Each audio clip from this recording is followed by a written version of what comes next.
Hello again, this is Shaz Abbas, and this module we're going to talk about the ethical review system in Sudan as well as the role of Research Ethics Committee. By the end of this module, the learner should be able to understand the ethic review system in Sudan, appreciate the role of the regulatory bodies that govern human subject research in Sudan, recognize the role of Research Ethics Committee in protecting the rights and welfare of human subject, and understand the constitution and functions of Research Ethics Committees. So one thing that we talked about in our previous session is that it's the role of these Research Ethics Committee to balance the goal between advancement of science and the protection of subjects' welfare and rights. The history of research ethics or research ethics in itself have been there since the beginning of humanities. And if you look at the papyri by Amenhotep, it describes that medical conduct should be following the Ma'at, which is the patterns of truth. So that was the earliest we can find like something about research ethics. But more than even like 2000 years later, Hippocrates put his oath that's still stated in most medical school, which starts with the famous doctrine, which is do no harm, and included many ethical principles that govern human subject research. Also, Al-Tabari in his book Firdaus al-Hikmah also mentioned that it's very important to really keep ethical conduct when looking at people, even like when visiting them when they're sick. The Razi also mentioned ethical conduct deeply rooted from Islamic teaching of human rights, morality, and justice. And Al-Rawahisi, في أدب الطبيب, also explicitly mentioned that the patient rights, and he advocates that any physician should have moral standards. The origin of research ethics, as it's known and practiced today, can be traced back to three different but interrelated events, which is the set of scandals in biomedical research, and like the ones that we've discussed in the previous sessions, for example, the syphilis trials and other trials that exploited human subjects, as well as the fast advancement in medical technology and the civil rights movement. So what is the situation of research ethics in Sudan? If we look at the history of research, the earliest that we can trace research activities is back to 1903, when the Wellcome Tropical Research Labs were established as part of Gorton Memorial College, now University of Khartoum, which pioneered research in environmental health, control of endemic diseases such as leishmaniasis, schistosomiasis, and malaria. Later, in 1924, much of the research was done in Kitchener School of Medicine, which served with the Wellcome Tropical Research Labs. In 1935, research became the responsibility of the research section of the Sudan Medical Services. This included Stack Medical Laboratory, Ma'amel Stack, the Wellcome Lab, Medical Entomology Department in Wad Madani. In 1968, the Sudan Medical Council, which was established back in 1964, established the Medical Ethical Committee, which issued the first codification in Sudan for research or for ethics, which is the principle of medical ethics, and it dealt mainly with medical practice rather than research at that time. In 1970, the National Council for Research was established to encourage, organize, and promote scientific research. And in 1970, and due to increased research activity in the biomedical field, research that involved human subject, the director of the National Health Laboratory was entitled to give ethical clearance to all research that involved human subjects. This was restructured and named the National Center of Research later, and then the Ministry of Higher Education and Scientific Research as we know it now. So like the first this is the first time that we can talk about like a research. It's not a committee, it's just like one person who can give ethical clearance. In 1979, the first ethical review committee, like a committee, not a single person, was established by a group of scientists from the National Health Research Laboratory Committee of Ethics in Research Involving Human, and it was established to respond to ethical dilemmas in health research, to protect human subjects, and to protect Sudanese citizens from exploitation by exploitative research. So it mainly targets like research done in Sudanese citizen, because so many of the research was done from international organizations. This committee had neither political or institutional recognition, and because of that, it was dissolved shortly after its inception. So that brings the fact that institutional recognition support is very important for these committees to work efficiently. In 1980, the Faculty of Medicine at the University of Khartoum established its own ethical committee, and it was the first institutional research ethics committee in Sudan. Of course, the one before that was not institutional. It was like a national research committee that was dissolved from at the National Health Research Laboratory.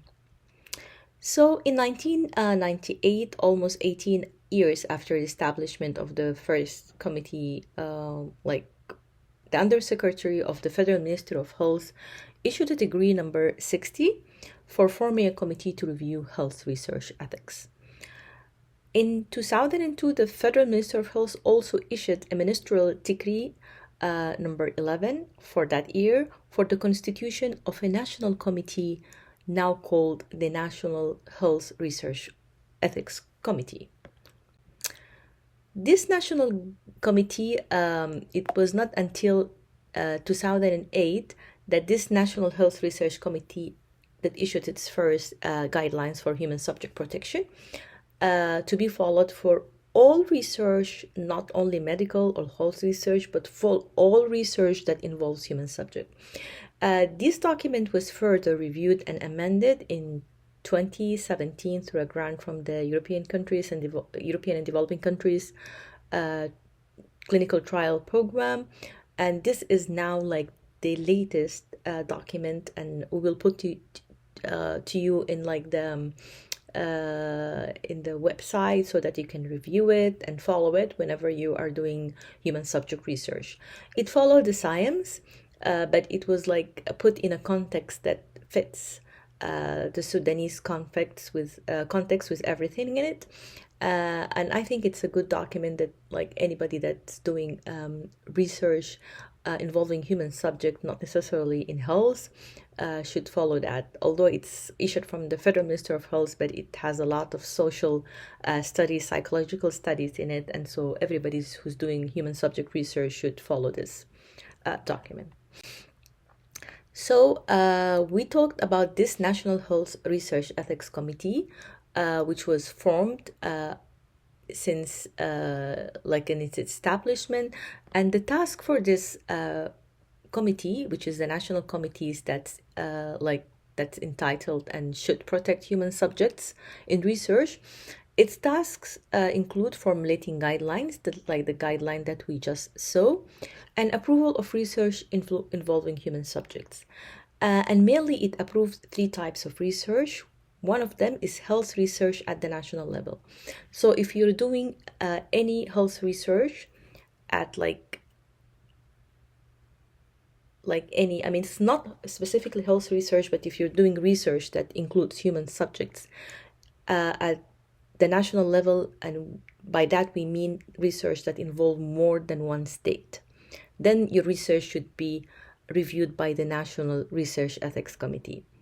Also, if you're doing research with any external participants, research coming from we're collaborating with an international body, this research has to be reviewed by the National Committee.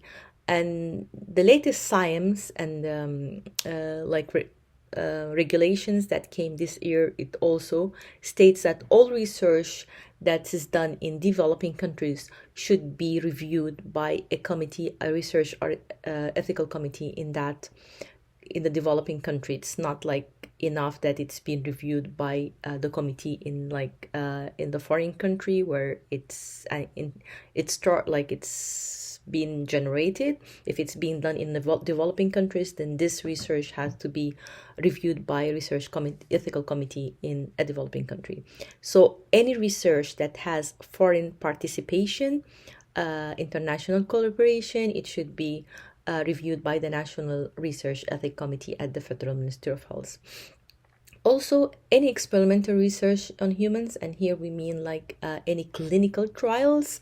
If you're experimenting with humans, doing interventional study, then this should be also reviewed by the National Health Research Ethics Committee. And although it's called National Health, it reviews all types of research that involve human subjects at this level. Also, this committee, it also responsible for reviewing and approving research. So it reviews the research directly and indirectly.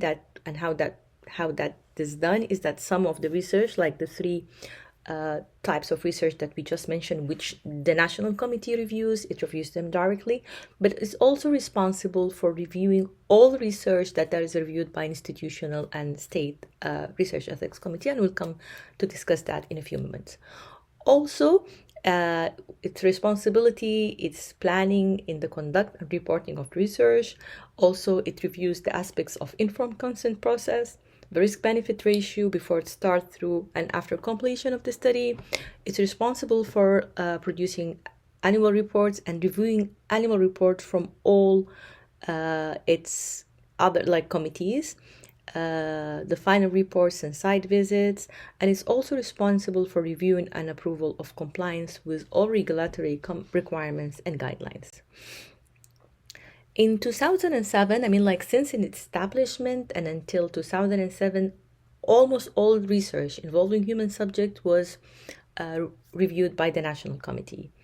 In 2007, a ministerial decree enhanced this decentralization of Research Ethics Committee to the states, hospital, and research institute through forming their own Research Ethics Committee. What that means is that the National Health Research Ethics Committee now it starts to decentralize and to give research ethics committees at the institutes, which are universities or other research institutes, and to states and hospitals to form their own research ethics committee. But this research ethics committee that's formed, it had to be approved by the National Committee.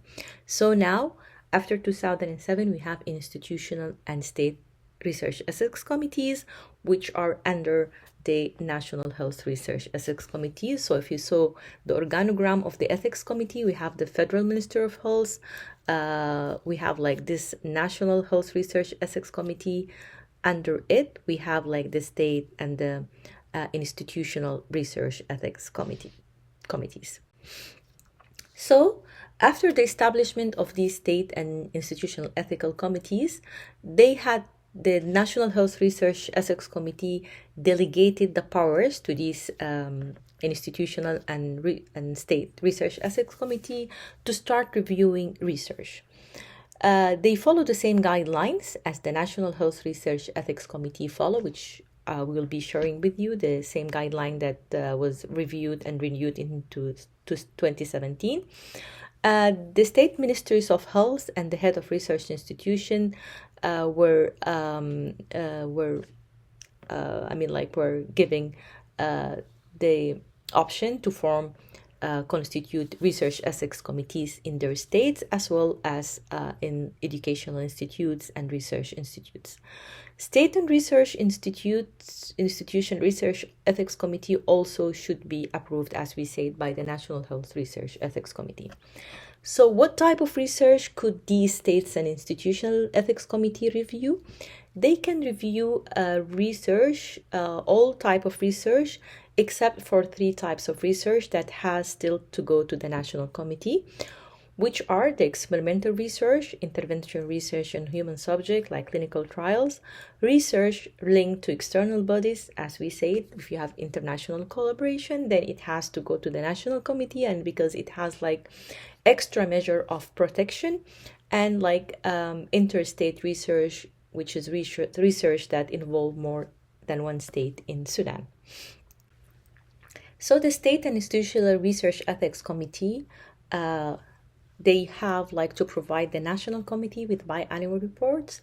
like a report every 2 years with a copy of approved research proposals, with ethical certificates, any ethical risk certificate they issue, even the ones that they rejected or like they did not approve, they should provide the National Research Ethical Committee of report. Then the National Research Ethical Committee will discuss the research proposal and reports from these state and institutional committees in the regular meeting.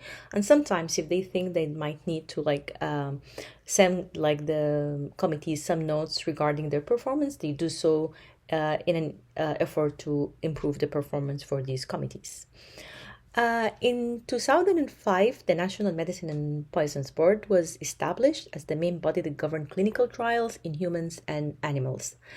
This board has issued its own guidelines, and according to these guidelines, only universities and academic institutes and research institutes are allowed to conduct clinical trials, period.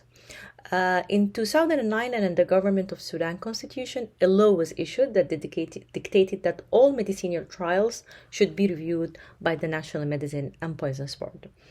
To sum up, yes, we have two national bodies that govern human subject research in Sudan, the National Health Research Ethics Committee and the National Medicine and Poisons Board.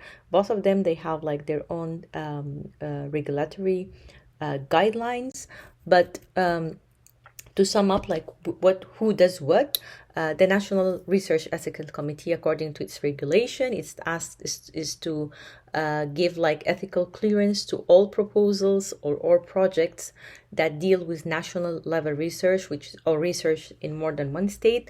Also, it gives ethical clearance to research involving external parties or external countries, like collaborative research with foreign countries, and also experimental research on humans. These are clinical trials, except when this research involve medicinal, herbal, or new devices. On the other hand, the National Medicine Poison Board is responsible for reviewing an ethical clearance for clinical trials that involve pharmaceutical, therapeutic, and non-therapeutic medical, experimental on human and animals as well. So this is the national governing bodies, the National Research Ethics Committee and the National Medicine and Poisons Board. And as we said, the National Research Ethics Committee delegated some of its function to the state and institutional research ethics committees, except for these three levels of review. So if we look at the research ethics committees in general, being it's a national or institutional or state, we will discuss how they function, how they're constituted, and how the review process takes place. So if you are an investigator that you want to submit your research to one of those research committees, you will need to understand how do they perform. In general, according to the WHO guidelines, these committees, they contribute to safeguarding the dignity, rights, safety, and well-being of all actual or potential research participants or studies. So they have the authority to approve, reject, and stop studies sometimes if the study after it starts, it does not comply with the regulations. Also, they can require modification to research proposals if the study starts and then the risk of the study is more than the benefits, that after the study has started, then there was unforeseen risks or unanticipated risk increased, then these committees have the authority to stop these protocols or modify the research protocol, or ask the principal investigator to modify the research protocol. They also may perform other functions such as setting policies or offering opinion on ongoing research issues in the campus itself or in the states itself. So they are reference people who you could talk to or consult if you have any issue involving research ethics in general. Review by Research Ethics Committee is required by international local standards governing human subject research, and the review is also essential for publications. But to add up, the review is quite essential for protection even for the investigator and the institution. Being a national state or institutional research ethics committee, we need really to explore how these function and they're constituted. So the function of these committees is to identify, of course, and weigh up the risk and potential benefits. So they when they sit down, this is like one task, which was the most difficult task they do, is they have to weigh up the risk and potential benefit of research. And of course, if they see that the risk is more than the potential benefits, they will not approve the study.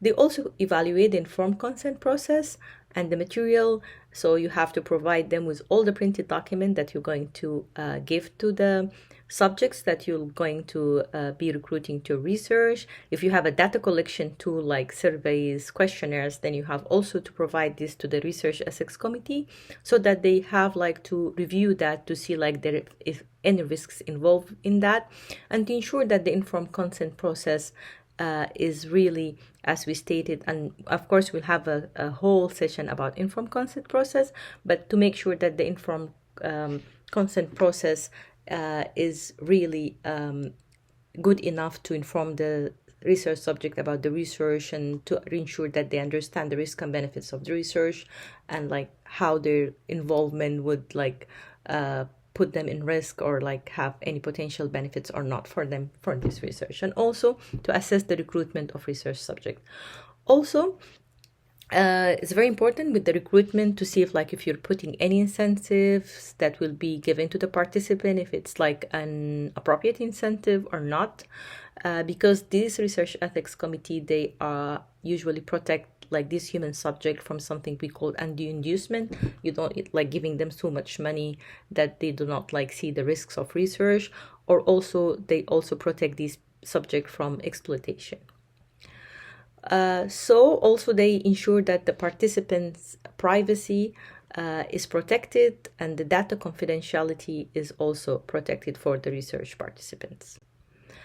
To function properly, the Research Ethics Committee has to be properly constituted with competent member, adequate resources, with a good regulatory.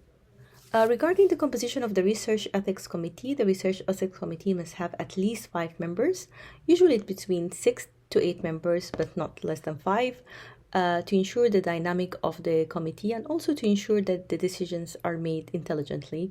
And also, like whenever there is like a dilemma, like you have like enough members to give like good decisions. The members should constitute of a chair, and like this the chair should be an expert in research ethics, a well-trained person in research ethics with a good history, like good publication history. Also, there should be like some scientists and experts in this research, and like the type of scientists and experts you put depends on the type of your committee that you have. If it's a social science committee, then you select scientists that represent different disciplines in the social sciences. If it's a health science committee, also you select scientists from different health disciplines. It should also have a non-scientist member, and like for example a legal person, a person that's not like involved in like the expertise of this committee, to give you like a reflection of how like the community or the social and the legal consideration for reviewing the proposal. Also, it should have a community representative. We call them the lay person, and this is not a non-scientist member, but also it represents the community. And also they should be an affiliated member, non-affiliated to the institute or this like to the program itself, and a good gender representation. Sometimes then an affiliated member could be the same layperson or the same non-scientist member, but you have to make sure that your research ethics committee have at least 5 members. And as we said, like the members must have enough expertise, experience, and diversity to make good decisions.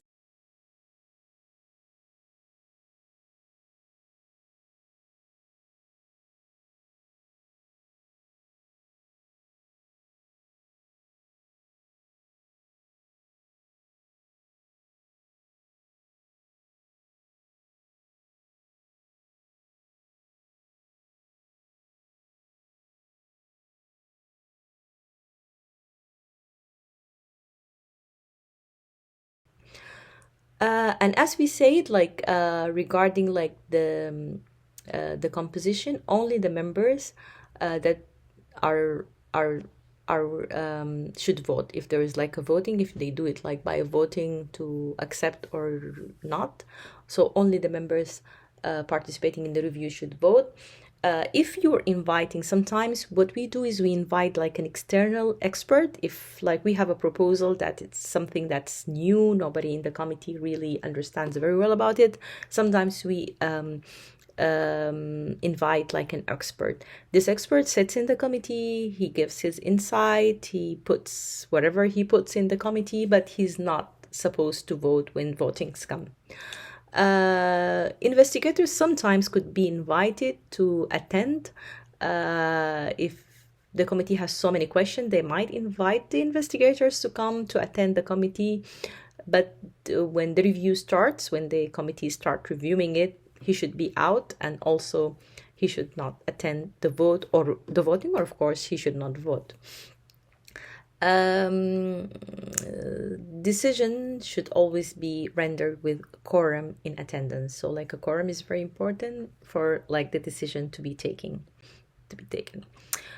Support and oversight is very important. Remember the committee that was established very early on in the late 1970s. It resolved very quickly after just 1 year after its establishment, because it did not have a good support.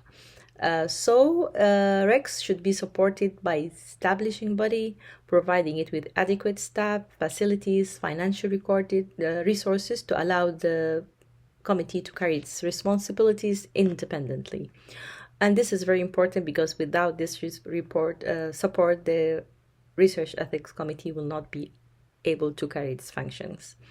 Members should receive training in research ethics, in legal standards governing research, as well in the process, the review process, and how the committees function. And this should be like continuous training. Whenever you're able, you should give them like some training.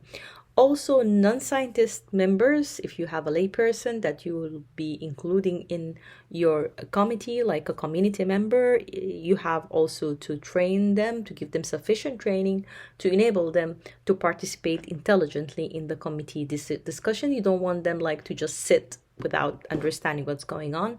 You have to give them enough training to be able to make decisions with you, because they usually vote with the committee. There should be a measure of performance through auditing, self-auditing sometimes, accreditation. Before like 1 year ago, before the conflict starts in Sudan, we were working on the accreditation process. Like the national committee should give accreditation to these institutional committees, and even the national committee should work on accrediting itself. There are some international and independent bodies that could accredit the national committee itself. So accreditation is very important, and self-assessment. The functioning of these committees should be described in the review procedures. So how they do their review, what is their decision process, and the documentation requirements. So that's how you see these, how good these research ethics committee functions. So usually the auditing, they see how they review the proposals, how they take the decisions, and how do they keep their documentation, or how do they document everything they do. The review process itself in Research Ethics Committee, being it's the national or institutional or states, it starts usually with asking 2 questions. So whenever you submit your proposal, the committee asks the first question, is this research or not? And if it's not research, then it will not be reviewed. Then we advise the investigator that this is not research, so it's out of our concern. And the other thing, if it's research, then the second question that they ask in these committees is this research involving human subjects or not? If it's not involving human subject, then it's not it will not be reviewed by these committees, because these committees usually their task is to protect human subjects involved in research. So as we say, The third question they asked is, what is the level of risk of this research? And are there any vulnerable groups involved? And we have a whole session about risks and benefits and about vulnerability as well. There is a module in risk and benefits, and there is a module also in vulnerability, because these are two important things that the Research Ethics Committee asked about. And accordingly, according to the level of risk and according if there is vulnerable population in research or not, they have three categories of research, and we're going to explain about them in a minute. It's either exempt review, expedited review, or a full board review. So this is how they usually do it. The full board review is the default setting. So like it should, like they say that any research, any proposal should be reviewed by the full board, except for certain types of research could be exempt or expedited. So before we go to the categories, like we said, like they ask about like research, and we know what's research, and also they're going to ask about like if research involves a human subjects. And what is a human subject research? Human subjects is a living individual about whom an investigator conducting research obtains data through intervention, and this is very clear, of course, if you're intervening, if you're doing a clinical trial, or interaction with an individual. So even if you're not intervening, you're not giving them anything, you're just interacting with them, like doing a questionnaire, then this is human subject research. Also, any research with identifiable private information. So if you're doing research in records, but you could identify who these people are, then this is human subject research. So research in records with private information is human subject research. So when you obtain data about living individuals, if it's private information, which is information about behavior that occur in a context in which an individual can reasonably expect no observation or recording is taking place, for example, medical records or any type of records, or information must be individually identifiable, which means the identity of the subject is or may readily be ascertained by the investigator or associated with the information. Also with intervention, which is the physical procedure in which data is gathered, like if you're doing any intervention for us, like skin scraping, venipuncture, but also psychologically, or if you're doing any psychological intervention or social intervention, then this is human subject research. So identifiable private information, human subject research. Intervention, human subject research. Interaction, human subject research. All this goes to research ethics committees. Okay, so sometimes, because I hear that sometimes that if I'm doing a questionnaire, this is not a human subject research, I'm not touching human. No, it's human subject research, since you're interacting with a human subject. Going to data, you're not seeing a human subject, but I'm just looking at their files. If this files contains identifiable private information by which I can identify the human subjects, then it's human subject research, and it should go to be reviewed by Research Ethics Committee. So these are what we talk about, like human subjects. And as we say, they ask about the level of risk. Of course, any too risky procedure is not acceptable by a committee, but we talk then about minimal and above minimum risk. Okay, so the ethical review is the process by which this Research Ethics Committee review the research and review human subject for ethical aspect. And as we said, it's done by independent research ethics committees. And as we said, not all protocols review required a full board committee.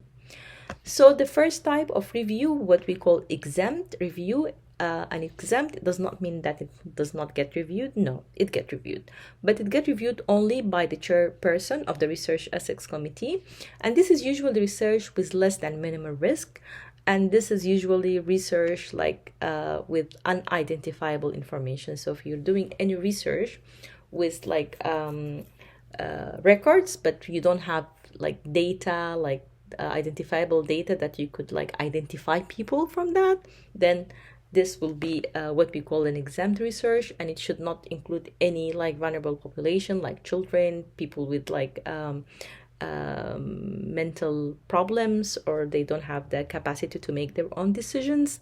So this is usually very quick. It's reviewed, but it's usually very quick. Only the chairperson reviews it, and it just like give it like an exempt license, and usually it does not require any progress on annual report.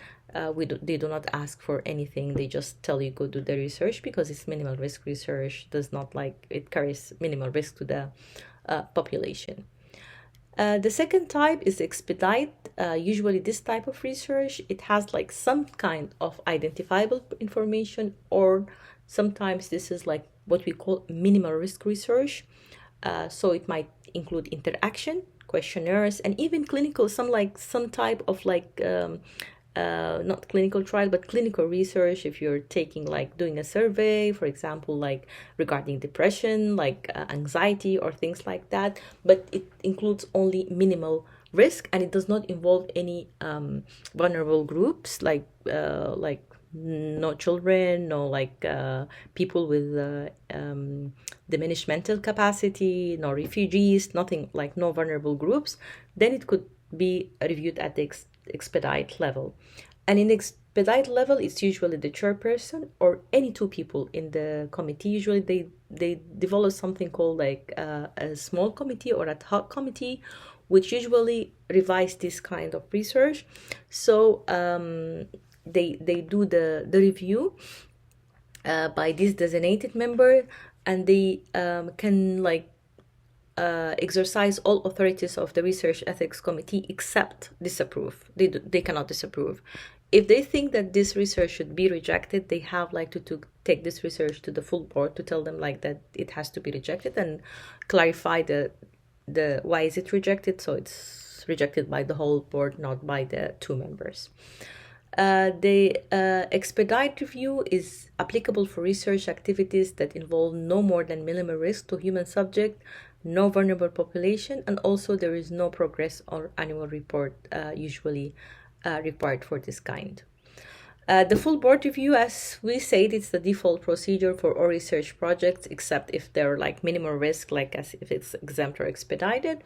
So this needs the whole board to come in place and review, because this research usually needs the whole board to review the research, weigh the risk and benefits. And usually it's these projects that involve moderate or serious physical and emotional, psychological, legal, social, or economic risk to the participants. So the level of risk is above minimum risk, meaning it is psychological, legal, social, economic.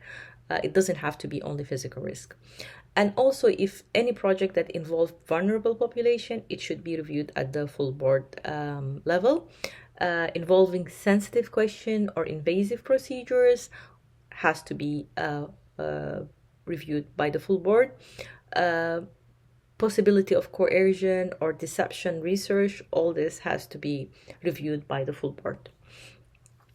For this kind of research, if you get the full board review, then you have to submit annual reports, progress report, and final report for the full board. Unlike the two previous one, which is the exempt or the expedite reviews. The review process in general starts with the application. So the individual applies, and as we said, the board asks, is that research or not, and does it involve human subjects or not? So this is usually decided by the chairperson. If it has minimal risk, or if it does not involve vulnerable population, no identifiable information, then it will be at the exempt level.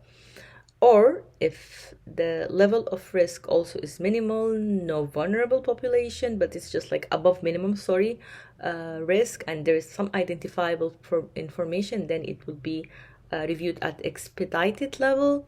And this involves, as we said, two people, either the chairperson with another person, or the chairperson could delegate that to two members of the research ethics committee. If the research involve vulnerable population or the research is above minimal risk, then it will be a full board. Usually for the full board review, like the proposal will be assigned to two members, one primary and two secondary reviewers, and they come to the full board, and they usually present the research with all the 8 categories that we discussed last module, like level, like social risk, the social validity, scientific validity, the informed consent process, the risks and benefits, everything, all the 8 categories. And then all the documents will be presented to the full board, like the informed consent and other documents. All this should be discussed in the meeting. And here comes the difficult part, because like it involves lots and lots of discussion at this level between the members, because sometimes weighing the risks and benefits is the most difficult, as we say, part of doing that. And so like it involves lots of discussion before the members then start to vote to either approve the research, or sometimes they approve it with minor changes, or sometimes with some modifications. Sometimes they defer it if they think that the research needs to be like improved in certain areas. You can defer it, and then for of course, if it's approved, then it's approved. If it's approved with minor changes, like it will not go back to the whole committee. They could like give the delegation to like a hot committee to see if like the minor changes have been made. For a deferral, sometimes if it's lots of its major changes, that might need to be again reviewed by the committee, and if it's disapproved, then they have to reapply again. And I mean, like these committees, like I've been sitting in such committees for like the last 15 years, I think, and I think I've just seen one research that has been disapproved. So these committees, they try to be very friendly, and they try to really to improve the research, and like to give suggestions to the principal investigator to improve in the research so that it could be approved.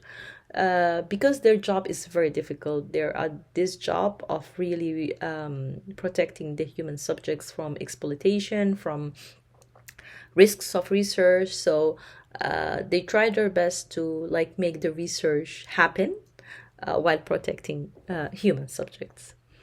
The situation in Sudan is not the best, since only 50% of researchers do know. This is like an old study. We don't have an update study for that, but like until 2007, approximately only 50% of researchers, they did know about like the National Research Ethics Committee existed. And only 1/3 of researchers that were approached in this study provided a research, like a definition of what is a research ethics committee. And there is a wide variation in describing its function. Like there was no website at that time, and still there is no website the researchers can refer to explain research ethics committee functions, requirement, or processes. And this is a big problem, because like they don't know where to get the information. I think like in the last 5 years, we've been working with the Federal Minister of Health and with other, like with the ADCTP, to train individuals in research ethics committee and to train committees. And I think this should have changed a little bit to an improvement. So more people now know about like the functions of research ethics committee, of the National Research Ethics Committee. And as I said, it's a requirement for publication. It's a requirement now by the like international regulations that like all research should be reviewed by research ethics committees in like all countries involved in research, if it involves human subject. So in conclusions, Sudan has regulations that guide conduction of human subject research. We have regulations. We have national committees that include the National Health Research Ethics Committee and the National Medicine and Poison Board Committee. These are responsible for governing research overall. And as we said, like we have like delegated delegation for the review for institutional and state committees with limited capacity. As we said, they can review all kinds of research except research with international collaboration, clinical trials, and research in more than one state. All that goes to the national committee, but otherwise this could be reviewed by institutional and state research ethics committees. It's very important to realize that all research that involves human subjects has to be reviewed by a well-established, independent, well-trained research ethics committee. And as we said, like we have like given a definition for human subject. So human subject does not only involve intervention, it involves interaction with human subjects, it involves obtaining data that includes private information regarding these patients. So this is all human subject research, and all this type of research has to be reviewed by research ethics committee. Review by research ethics committee is very important. It ensures the protection of rights and welfare of human subjects in research. As well, it also provides a protection for investigators and their institutions. It's very important that research involving human subject be reviewed by these research ethics committees. Thank you for listening, and if you have any question, you can email me. I'll be very happy to answer any question regarding research ethics committee. Thank you again.